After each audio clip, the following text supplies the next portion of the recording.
Saludos a todos. Seguimos con el tema de Machine Learning, pero ahora, a diferencia de tener, digamos, ya conocida cuál iba a ser nuestra variable dependiente, lo que llamábamos target, ahora vamos a tener que intuirla, ¿ok? Entramos en lo que se llaman los métodos no supervisados y lo que vamos a intentar encontrar es una lógica, una especie de ley interna que dirige la estructura de nuestros datos, ¿ok? Y intuyendo o infiriendo cuáles son estas leyes, pues vamos a sacar lo que se llaman clusters en inglés, es decir, agrupaciones de datos. ¿Ok? Entonces, dependiendo de los algoritmos, pues tendremos que dar unos parámetros u otros, y luego también, dependiendo de nuestra estructura de datos, tendremos que elegir unos algoritmos u otros. No valen todos para cualquier cosa. Eso es lo importante. Entonces, claro, hay que tener la teoría bien conocida antes. Para que os ayude, aquí podéis consultar la librería esta, ¿verdad?, de sklearn, y bueno, pues aquí tenéis una serie de algoritmos, ¿vale? Concretamente, el que vamos a ver hoy es k-means. El número o sea, los parámetros que tienes que darle es el número de clusters. ¿Para qué caso sirve este? Bueno, pues cuando tenemos un gran número de samples, o sea, de filas, por así decirlo, ¿no? Cuando el número de clusters es moderado, no es grande, ¿ok? Luego, cuando los clusters van a ser, digamos, de un tamaño parecido unos respecto a otros, ¿ok? ¿Y cómo actúa este? Bien, este algoritmo lo que hace es crear unos centros artificiales llamados centroides y luego empieza a calcular la distancia de el resto de los puntos a ese centroide. Y como habéis estudiado ya, supongo, yo en primero de carrera recuerdo perfectamente, estudiaba el método de los mínimos cuadrados para saber, bueno, digamos, cuál era esa varianza mínima o esa cohesión máxima o esa dispersión mínima dentro de los elementos de un clúster, ¿vale?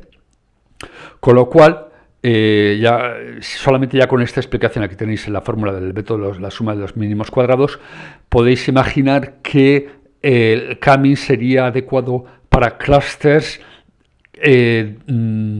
convexos e isotrópicos, lo cual es una manera pedante de decir circulares. Isotrópicos es decir que la distancia entre cualquier punto de los extremos es la misma. ¿Ok? Vale, pues venga, entonces vamos a importar el dataset muy tradicional, el típico, que es el de la flor iris, que lo hemos visto en otros capítulos, pero aquí, por supuesto, no le vamos a chivar al algoritmo cuál es nuestro target, porque se supone que lo tiene que adivinar. Lo que pasa es que a nosotros nos va a servir bien para confirmar que, en fin, que ha acertado, ¿no? Entonces ahora esto, tirando de memoria, import pandas as pd from sklearn cluster import, creo que es k-means, un segundito,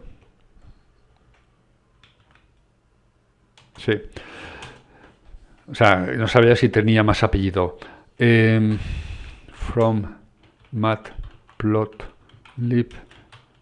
import pyplot as plt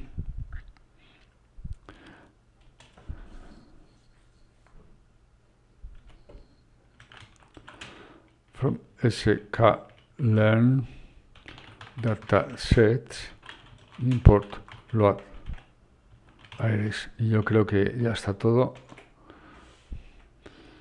bien. Vale, entonces vamos a crear el objeto a partir de la clase load iris. Bien, siguiente paso, vamos a crear el data frame. Data frame va a ser igual a pd data frame. Y ya, bueno, nos lo conocemos de memoria. Esto es los datos. Columns sería igual a iris feature names df.head. Bien, creo que está bien.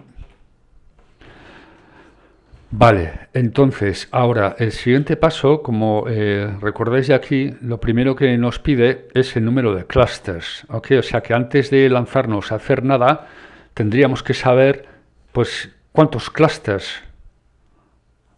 ¿Y cómo se sabe esto? Bueno, pues hay una formulita, ¿ok? Vamos a crearnos una lista.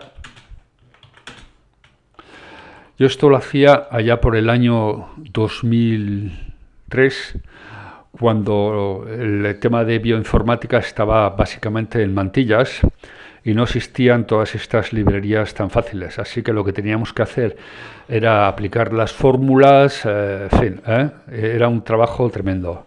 Pero ahora es casi como de chiste, vamos. Y lo que sucede es que los que se llaman ahora programadores y tal, copian y pegan las fórmulas y realmente no saben qué es lo que hay detrás de las librerías, porque bueno, teóricamente ya la verdad es que es casi imposible. Y además, la productividad que le exigen al programador no le permite investigar en el código fuente y estas cosas. Vale, pues venga, for x in rango.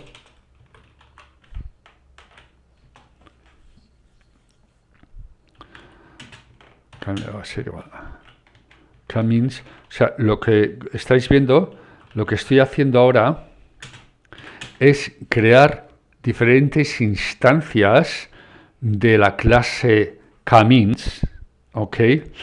Y luego aplicarle el método fit para que me haga los cálculos de la varianza que existe entre los parámetros que voy a medir. Concretamente voy a comprobar estos dos, ¿ok? Voy a poner uno frente a otro, ¿ok?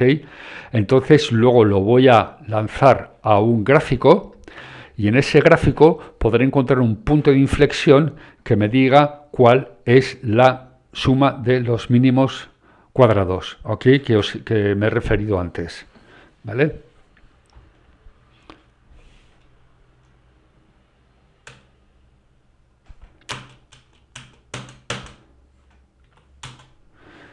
Bien.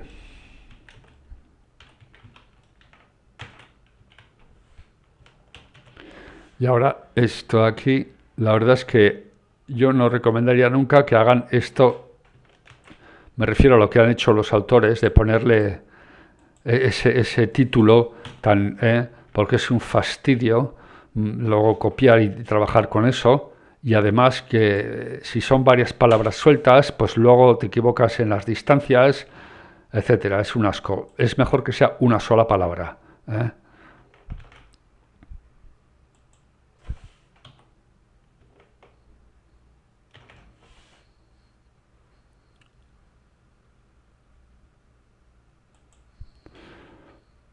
1, 2 corchetes, y aquí se había colado otro corchete, que luego nos estaría dando error de sintaxis. ¿Ok? Y luego ya, es decir, estos valores que va calculando, pues simplemente que me los meta en la lista. ¿Y cómo es esto? Pues con este valor que me he referido antes, no he mencionado la palabra inercia, pero está por aquí. ¿Ok? Entonces, de Cummings Algorithm Data, o sea, el algoritmo de Cummings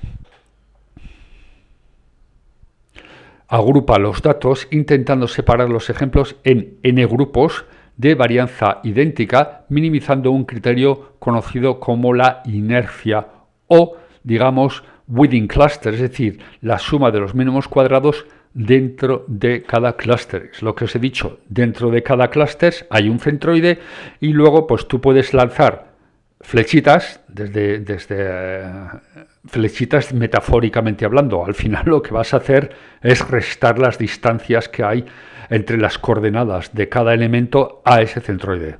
¿Ok? Entonces, eso es lo que nos está calculando aquí. ¿Vale?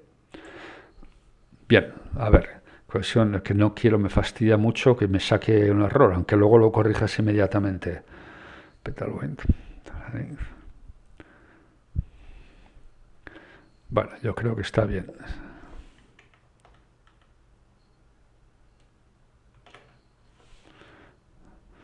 por lo menos no ha dado error. Vale, bien, entonces ahora vamos a lanzar esto.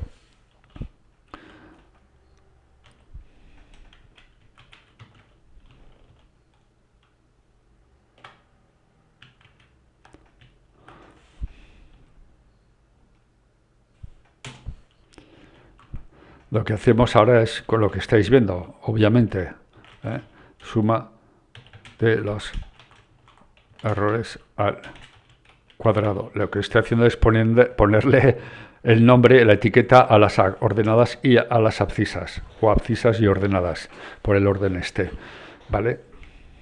Bien, entonces, plt.plotéamelo, ¿ok? plt viene de aquí, obviamente, Vale, entonces, ¿qué es lo que vas a hacer? Pues el rango que te he creado antes y la cohesión. ¿Ok? La cohesión es la lista de las varianzas, la suma de los mínimos cuadrados, ¿ok? Dentro de cada clúster. Y como he dicho, he creado 10 clústeres.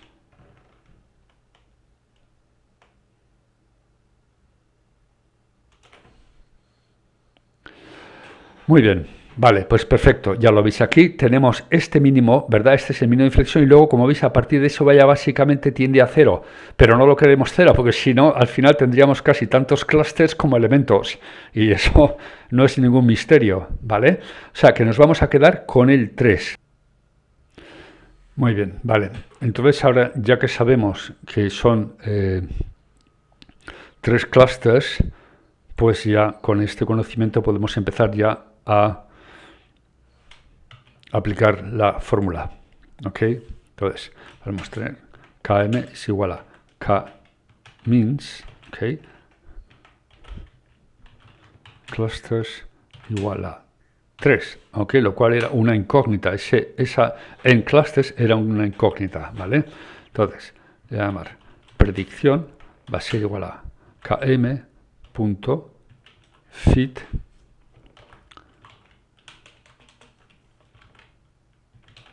predict df, pum pum, y ahora esto otra vez. Podía haber renombrado las columnas,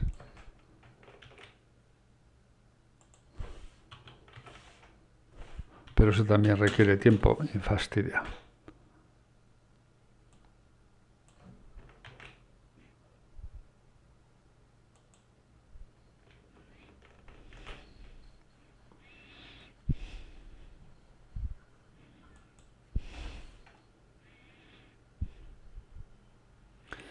Y ahora ya creamos una nueva columna que le vamos a llamar cluster. Y esta debería ser igual a predicción. ¿Ok? Muy bien.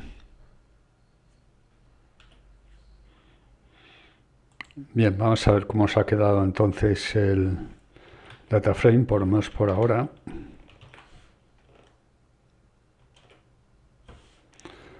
Muy bien, vale. Es decir, ya hemos creado una columna nueva con estos clústeres. De hecho, si lo tiro entero,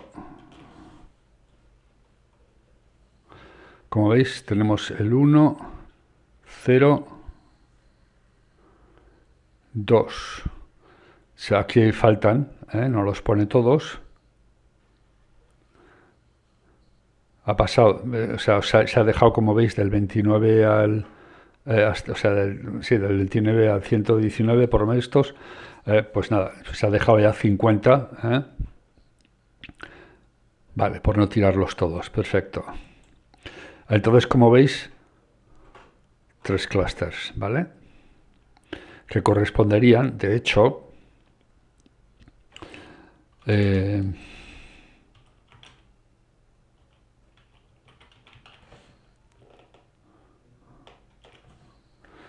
¿veis? Si lo hacemos directamente desde el array de NumPy, ¿ok? A ver, cuando sacamos aquí, por ejemplo,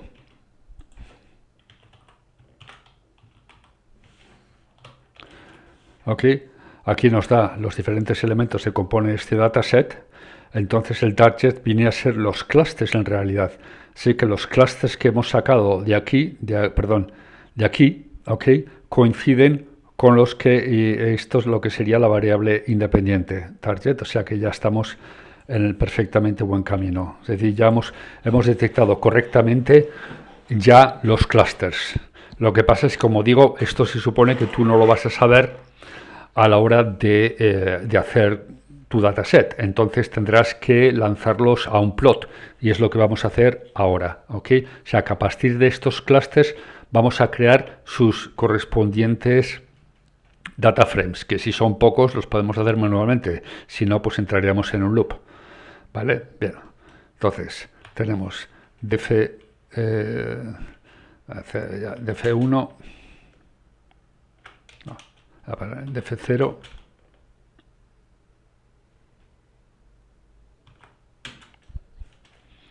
vale, df,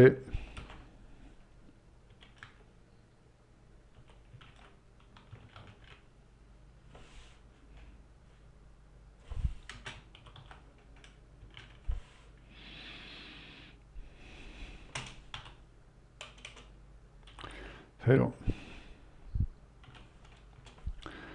df1 igual a f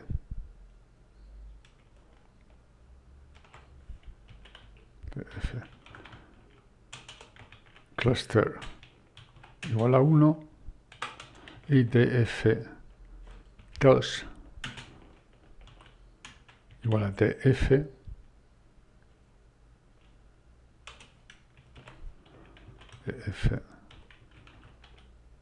cluster igual a 2, ¿vale? O sea, hemos creado ahí, como veis, 3 data frames a partir de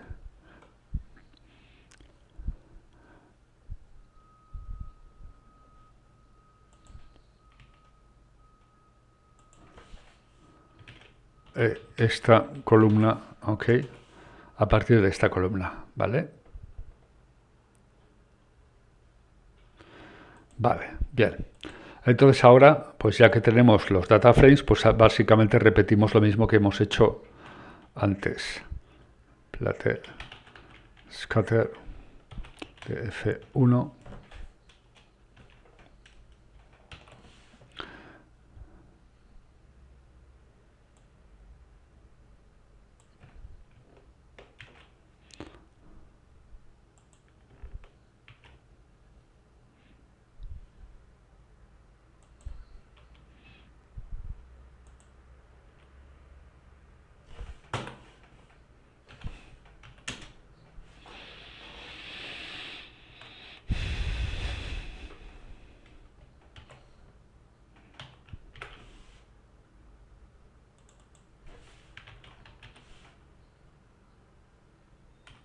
y vamos a darle un color,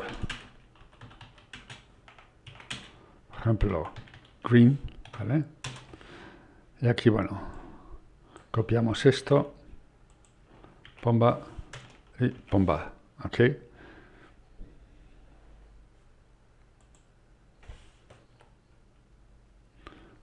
0,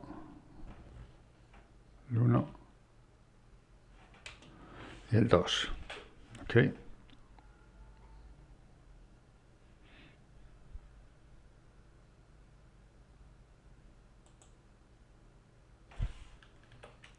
Cero, 2, 1, tal. Y aquí color red, y aquí color blue.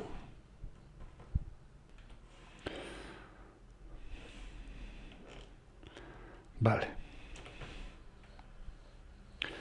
Muy bien, pues ya veis, aquí tenemos los 3 clusters y, bueno, ya 2 no se mezclan, así que podemos decir que la clasificación ha sido exitosa, si bien tampoco era de nuestro enorme agrado, porque como os acordáis, Camis funcionaba mejor con clusters tipo circular, ¿ok? Y estos están más bien elongados, ¿ok? Pero bueno, pues ya está.